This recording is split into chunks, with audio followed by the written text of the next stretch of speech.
विद्यार्थी मित्रांनो, आत्ताच बीचा रिझल्ट लागला. आता फर्स्ट इयर, सेकंड इयर आणि थर्ड इयरचा पण रिझल्ट लवकरच लागणार आहे. मागच्या व्हिडिओमध्ये मी तुम्हाला ते डिटेलमध्ये सांगितलं आहे, डेट्स काय असतील. मित्रांनो, आता भरपूर मुलांच्या आम्हाला कमेंट येत आहे की सर आम्हाला पेपर खराब गेले, मग वायडी आम्हाला पडला. तर मुलांच्या मनात भरपूर सारे प्रश्न आहे, जसे की हे 7 प्रश्न मी काढले आहे. हे आम्हाला कमेंटमध्ये विचारलेले आणि नियर अबाउट सगळ्या मुलांचे आहे, ज्याला भीती वाटते की आधीच्या सेमला बॅकलॉग होते, या सेमला वायडी पडू शकतो. मग नेमकी वायडी पडल्यानंतर वेगवेगळ्या संभावना तुमच्या डोक्यामध्ये आहे, तुम्ही प्रश्न बघू शकता. तो या सगळ्या प्रश्नांची उत्तरं या व्हिडिओमध्ये आपण क्लिअर करणार आहे. म्हणजे ज्याला वाटतंय की पेपर खराब गेले आणि मला वायडी पडू शकतो, तर त्या वायडीच्या रिलेटेड जेवढे डाऊट्स सगळे मी ते क्लिअर करणार आहे. जसं बघा, वायडी कुणाला पडतो, वायडी मध्ये कॉलेज फी भरावी लागते का, वायडी किती विषय राहिल्यावर पडतो, ओके, वायडी नंतर रेग्युलर झाल्यानंतर पुन्हा स्कॉलरशिप मिळते का नाही, नंतर वायडी नंतर समजा वायडी पडण्याची भीती आहे तर ऍडमिशन प्रोव्हिजनल घेऊ का नको, प्रोव्हिजनल ऍडमिशन घेतलं आणि जर वायडी झाला तर ती भरलेली फी रिफंड होते का, ओके, रिझल्ट लागण्याच्या आधी ऍडमिशन घ्यायचं आहे का की त्याच्यानंतर घेऊ, कॉलेज कधी सुरू होणार आहे, भरपूर सारे डाऊट्स मुलांना आहे. सगळे आपण क्लिअर करू. मित्रांनो बघा, वायडी कुणाला पडतो, कसं आहे, वायडी किती विषय, आता याच्या बाबतीत असा पण प्रश्न विचारला जातो की सर किती विषय राहिले तर वायडी पडतो, विषय, ओके, हे बघा किती विषय राहिल्यावर वायडी पडतो, हा प्रश्न मी दोन्ही प्रश्न इथे कव्हर करतो. सो मित्रांनो, या व्हिडिओमध्ये मी सांगतोय की जनरली आपल्याला विषयांवर नसतं, ओरल, प्रॅक्टिकल, टर्म वर्क आणि काही सब्जेक्ट्स मिळून जर तुमचं क्रेडिट 22 होत असेल तर तुम्हाला वायडी पडत नाही. पण क्रेडिट हे 22 पेक्षा खाली आलं, म्हणजे 21 असेल, 20 असेल, 18 असेल तर तुम्हाला इयर ड्रॉप पडतो. इयर ड्रॉप म्हणजे 1 वर्ष तुम्हाला घरी राहूनच ते पेपर द्यायचे आणि तुमचं क्रेडिट 22च्या वरती क्लिअर करून मग तुम्हाला नेक्स्ट इयरला पुन्हा पुढच्या वर्षी ऍडमिशन घ्यायचं. क्लिअर. सो हे वायडी जे आहे ते जनरली क्रेडिटवर डिपेंड असतं. आता इनडायरेक्टली आपलं ते विषयांवरही असतं. म्हणजे जर आपण फर्स्ट इयरच्या बाबतीत म्हटलो, मी ते या व्हिडिओत फर्स्ट इयरच्या बाबतीत सांगतो किती विषय राहिले तर वायडी पडतो. नेक्स्ट व्हिडिओमध्ये मी तुम्हाला जर रिक्वायरमेंट असेल तर मला कमेंटमध्ये लिहा, मी सेकंड इयर, थर्ड इयर, बीच्या बाबतीत पण सांगेल. ओके. सो फर्स्ट इयर मध्ये बघा, एकूण तुम्हाला 10 विषय आहे. 10 विषयामध्ये टोटल 22 आणि 22 44 क्रेडिट आहे, बरोबर. सो काही विषयांना 5 क्रेडिट आहे, काही विषयांना 4 क्रेडिट आहे, काहींना 3, काहींना 2, काहींना 1, असे वेगवेगळ्या प्रकारचे क्रेडिट्स आहेत. ओके. सो जर तुमचे 5 क्रेडिटचे सगळे विषय क्लिअर असतील, 5 क्रेडिट कोणला आहे, M1 ला आहे, M2 ला आहे, असे विषय. सो 5 क्रेडिटचे जर सगळे विषय निघाले आणि तर मग तुम्हाला ऍटलिस्ट 4 विषय तुमचे क्लिअर पाहिजे. 5 क्रेडिटचे सगळे विषय निघाले तर 4 सब्जेक्ट क्लिअर असतील, कारण तुम्हाला फर्स्ट इयरला ओरल प्रॅक्टिकल नाहीये, टर्म वर्क्स आहे.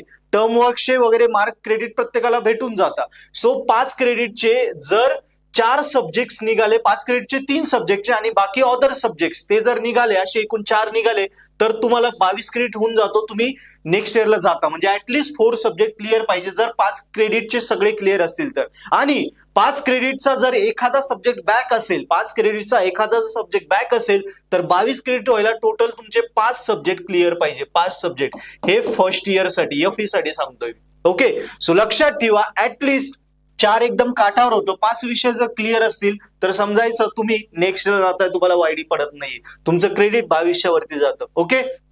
सो पहिला प्रश्न आणि तिसरा प्रश्न इथे मी कव्हर केला आहे.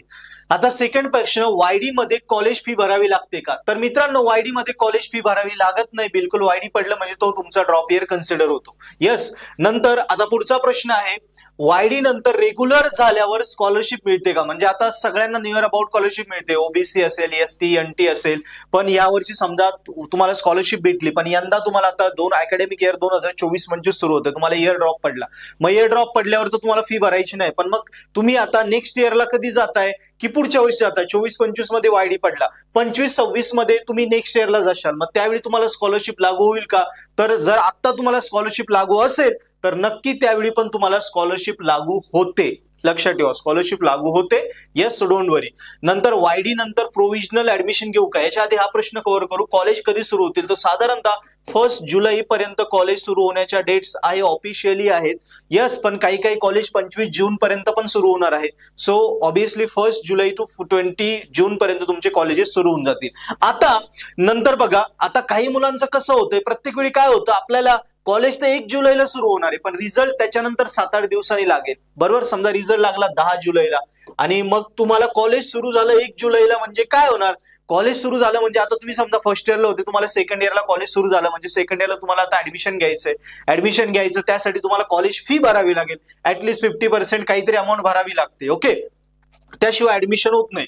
कॉलेज कंपल्सरी करतं इथे फीज भरा तरच तुमचं ऍडमिशन कन्सिडर होतं. ऍडमिशन म्हणजे फी, दुसरं वेगळं काही नाही. फॉर्म भरणं हे जस्ट सांगण्याची गोष्ट असते. ऍडमिशन याचा अर्थ फीज. आता तुम्ही काहीतरी फीज भरली 20%, 25%, 50%, आणि जर मुलांना अशी भीती आहे की नेक्स्ट इयर ऍडमिशन केले व वायडी झाला तर फी रिफंड होते का, हा एक महत्वाचा प्रश्न. सो फीज भरली आणि वायडी झाला तर तुम्हाला फीज रिफंड होत नाही, म्हणजे ती फी नेक्स्ट इयर मध्ये कॅरी फॉरवर्ड होते. म्हणजे समजा तुम्ही 20,000 भरले आणि यदा कदाचित तुम्हाला 1 तारखेला तुम्ही 2 तारखेला गेले ऍडमिशन केलं, 10 तारखेला रिझल्ट लागले, 2 तारखेला तुम्ही 20,000 भरले आणि जर तुम्ही वायडी झाले तर फी रिफंड नाही होणार. नेक्स्ट या वर्षी गॅप पडेल तुम्हाला, गॅप नंतर नेक्स्ट इयरला 2000 समजा 24-25 ला गॅप पडतोय, 25-26 ला तुम्ही जेव्हा रेग्युलर होशाल तेव्हा ती फी कॅरी फॉरवर्ड होते. म्हणजे तेव्हा समजा 1 लाख फी असेल तर 20,000 आधी भरली होती ती वजा होऊन जाईल, तुम्हाला 80,000 भरायची, म्हणजे फी कॅरी फॉरवर्ड होते. सो हे कॉलेजवर डिपेंड आहे, असा काही स्पेशल नियम नाहीये, पण 99% कॉलेज फी रिफंड करत नाही, कॉलेज फी कॅरी फॉरवर्ड करतं. तुम्ही प्रयत्न केला तर रिफंड पण होऊ शकते, हा तुमचा कॉल आहे, तुम्ही कसं प्रयत्न करता, याला काही ऑफिशियल नियम नाहीये.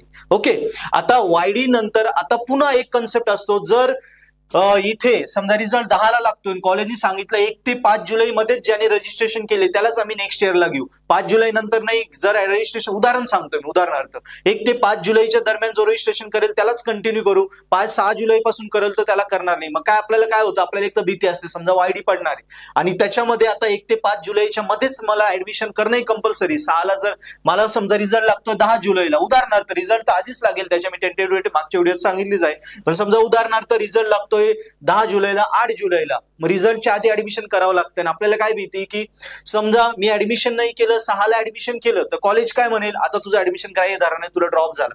आणि त्याच्या उलट जर मी ऍडमिशन केलं मला ड्रॉप पडलं तर माझी फी पण अडकून जाईल. मग या केसमध्ये दुसरा ऑप्शन काय असतो, एक प्रोव्हिजनल ऍडमिशनचा ऑप्शन असतो. म्हणजे आपल्याला जर वाटतंय आपल्याला वायडी पडूही शकतो किंवा नाही, पण 50-50 चान्सेस असेल तर तुम्ही प्रोव्हिजनल ऍडमिशन घेऊ शकता. ऍडमिशन घेऊन ठेवा. प्रोव्हिजनल ऍडमिशनची मिनिमम फी असते 2,000, 5,000, 10,000, 20,000, 25,000 अशा प्रकारच्या फी असतात. ते कॉलेजवर डिपेंड आहे. काही कॉलेज 0 फी घेतं, काही 2,000 घेतं, काही 5,000 घेतं, काही 25,000 पण घेतं. सो प्रोव्हिजनल ऍडमिशनची फी तुम्ही तुमच्या कॉलेजला चेक करू शकता. या पद्धतीने तुम्ही जे डाऊट्स आहे मी सगळे इथे क्लिअर केले आहे मित्रांनो. याच्या व्यतिरिक्त अजून काही डाऊट्स असतील तर नक्की कमेंट बॉक्समध्ये आपला चॅनल सबस्क्राईब करा. आणि तसंच जर वाटतंय ना वायडी पडतं म्हणजे आपले बॅकलॉग आहे तर नक्की तुम्ही डिस्क्रिप्शन मध्ये लिंक आहे त्यावर पर्पल ऍड ऍप्लिकेशन लगेच डाउनलोड करा. पर्पल ऍड ऍप्लिकेशन तुमचे first year, second year, third इयरच्या सगळ्या विषयांचे व्हिडिओ लेक्चर मराठी हिंदीमध्ये एकदम सोप्या पद्धतीने आम्ही शिकवलं आहे. व्हिडिओ लेक्चर आहे, पेपर सोल्युशन आहे. सो कॉलेज क्लासेस न जाता ऍप्लिकेशन वरनं डायरेक्ट अभ्यासाला सुरुवात करा, कुणाचीच गरज नाही पडणार. इतक्या सोप्या भाषेत, आज जसं सोप्या पद्धतीने मी समजावलं ना, इतक्या सोप्या भाषेत आम्ही सगळे व्हिडिओ लेक्चर युनिव्हर्सिटीतल्या बेस्ट ऑफ बेस्ट टीचर कडनं ते लेक्चर आम्ही शिकवलेले आहे. त्यावरनं लेक्चर्स बघायचा, अभ्यास करायचा. त्यासाठी पर्पल ऍड ऍप्लिकेशनचं नक्की सबस्क्रिप्शन घ्या. आणि